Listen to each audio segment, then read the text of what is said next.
Growing up, I had a feeling that I would like to be in the criminal justice field, and with college right around the corner, it's pretty certain I want to be there. The job position that I looked into requires a minimum of 3 months of volunteer work and a bachelor's degree. When I first started looking into who I could interview, there was one name that just kept popping up. It was really consistent, and that name was Paul Harris. He's a coordinator at teen court, which is pretty much just court for minors, like underage people who have like vandalized or stolen stuff. But his main job is a corrections agent, which is pretty much as a probation officer. I called him at his office, but he didn't answer, so he had to call me back later to set up an appointment for his interview.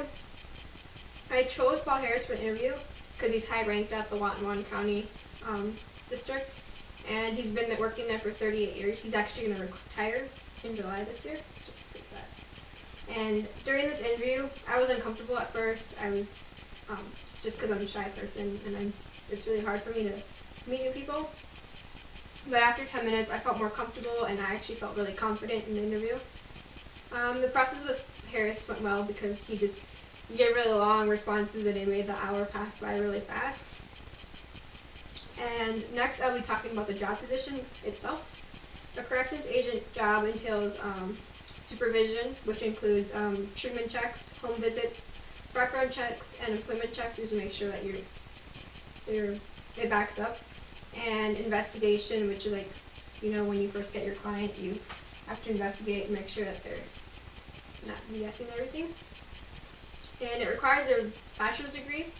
And Paul Harris, he actually said that you could do criminal justice or psychology, and he was actually going to go into a different field until he worked at a girls' home for like 3 months, and then he realized, I like studying human behavior, and he decided that corrections agent is what he wanted to be. And then it also entails 3 months of volunteer work, which is what I said prior to this. Now, normal day depends on the day of the week. On Tuesdays, they have court hearings at 1 p.m. for like 2 hours, or like 9 a.m. for like an hour.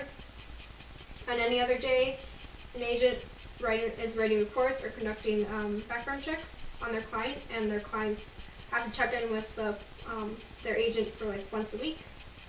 Paul Harris believes that communication is vital. He believes that it's extremely important to have clear communication that's verbally or written, because he has to write up reports, and it has to be very clear, or it has to be very clear with how you have to say stuff to people so they don't get offended. In his office, they use cell phones, which is like texts or calls or face-to-face.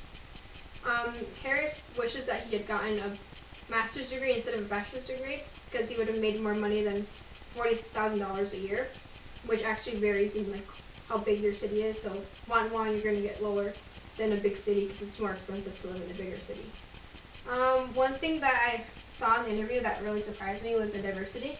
I asked him how diverse was the department, and he said that the only diversity they had was a translator who came once a week. Other than that, it's just, other than that. And I asked him what advice would be for people that would continue to work there, and he said to do volunteer work and to do job shadowing and internship. The last two are pretty much just college based, and this isn't, it's high school based. Finally, I'm going to talk about the impact this interview has left me. This assignment was extremely beneficial to me because it made me realize I don't want to do this job position in the future. I learned things from Paul, like gets calls at 3 a.m. saying, hey, I need you to issue a warrant for this person because they violated their probation. And that seems horrible to me because I like sleeping. Now, while I may not have the job, I know that I could possibly be qualified for this position in the future, maybe, because maybe I'll change my mind, because I do a lot of volunteer work at the Humane Society and such, and I like to work hard for stuff. And I'm already taking a CJ class and a psychology class, which I'm currently taking. And I may not be in a certain position, but I know that I want to be in this field, like, for sure, I want to be in this field. And I hope that after this class, I am better at delivering speeches, and whether it's being verbal or written.